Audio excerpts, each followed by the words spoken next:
The way I explain calcium story, I call it to patients, is that 99% of your calcium is in your bones.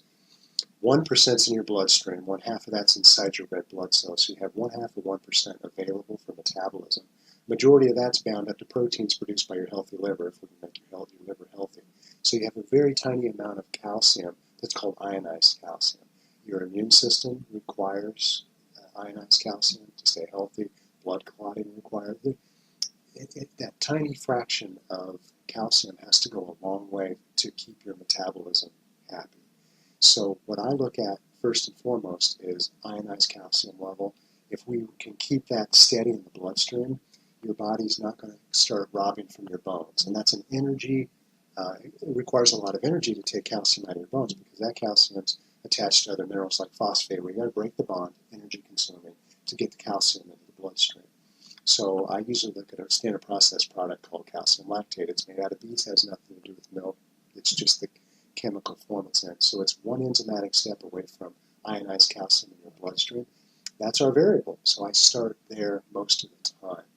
And so, like with kids, as they start going through their growth spurts, if they don't have enough calcium ionized in their bloodstream, it's going to affect hyperactivity, focus, and things like that.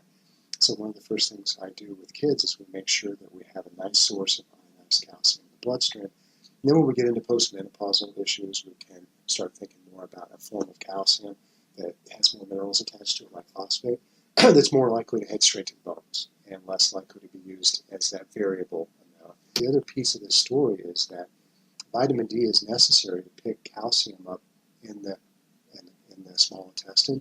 So the food comes down through the small intestine and it's going to leach through the small intestine into the bloodstream, has to attach to vitamin D and gets carried through the bloodstream. Well, when we get to the other end, we've got to unload it, and that takes a vitamin F, unsaturated fatty acids. So that's where your good fats come in one way, is to unload calcium, get it into the cells and through the membrane. So we have to look at those sources. Yes, you have to have vitamin D, and yes, you have to have a form of calcium that you can actually get into the bloodstream.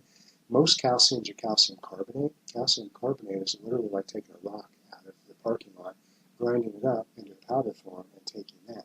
It's so hard to digest, and guess what? People are on antacids. So if you knock out your stomach acid, you're not going to absorb your minerals, and you're not going to digest your protein or absorb it. Your body is structurally made out of minerals, protein, insulated with fat, and carbohydrate is the primary source of energy, even though fat's the preferred source.